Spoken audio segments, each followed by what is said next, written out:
ไม่ข้าวไม่ได้ข้าวยาวแม่น50เป็นหลักปักไม้พื้นที่เก็บกู้แล้วยังบ่ทันเก็บกู้อย่าก่อนทางทางสีแดงยังบ่ทันเก็บกู้ทางสีขาวเก็บกู้แล้วระยะวิทย์แล้วก็เฮ้ย 10 เมตร ระยะวิทย์ตัวใหญ่ เดี๋ยวก็ถ่ายแล้วถ่ายบ่ได้บ่ได้ แต่ละคนบ่คือกัน มึงเจอเจ้าอยู่แต่ถือบื้อได้ หลักสีผ้ายาวแม่น50เป็นหลักปักไม้แกบอก25ขึ้นผ้าหลักสีขาวยาวแม่น50เป็นหลักปักไม้พื้นที่ปลอดภัยแล้วเส้น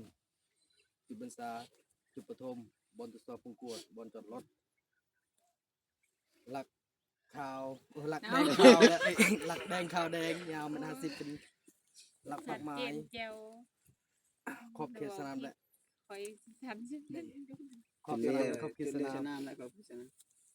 ยังลักนึงนี่เลิกสีเหลือง สีเหลือง หลักสีเหลืองยาวมัน50เป็นหลักปักไม้ลูกวานที่ทำลายแล้วต้องการออก50เมตรต้องการขยายออก50เมตรแล้ว ยังจะกระตังเด้อ ยังขึ้น เกินพันอย่างนี้พันอย่าง หลัก นี้ สีแดงยาว50เซนเป็นหลักปักไม้เมื่อพบเห็นระเบิดใส่สีหลักปักเป็นลิคูณ2ผักระเบิดหลักดำขาวยาว50เซนเป็นหลักปักไม้คุมขี้เหงื่อและเส้นเหล็กแม่น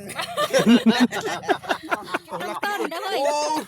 คิดว่าจุดหลักดำเหรอ สีขาวลูกนี้ หลักดำขาวยาว50เซน หัวอย่าหัว เราไม่เคยกระจังเลยนะ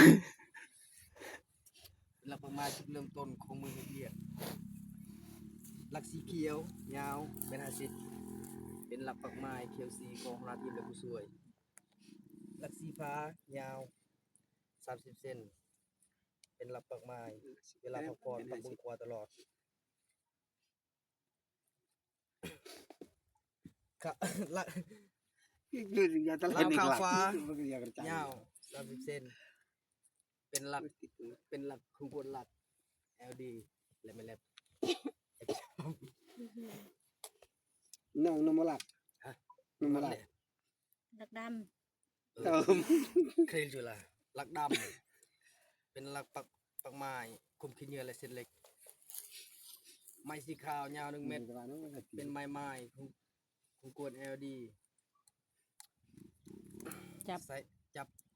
ซ้ำไม้ เจ้า ไม่น่ามีคนเวลา ใบขาวยาว1 เมตรเป็นใบไม้คือกวด LD จับยันได้ใช้ซ้ำไม้ไม้หนาไม้ลังไม้ขัว ข้าวยาว1 เมตรเป็นไม้จับยานได้คุมกล LD ใส่ซ้ำไม้นาไม่ลังไม่กลัวมุมมนสีเหลือง ำด้น เป็นคงกวดไม่แลบ F3 เวลาไม้อนามัยก่อน 45เส้น ไม้45เซนเป็นไม้วัดแทกคุมตรวจสอบคงกวด LD ทั้งสีขาว20เซนทั้งสีแดง25เซน กระโตดเรา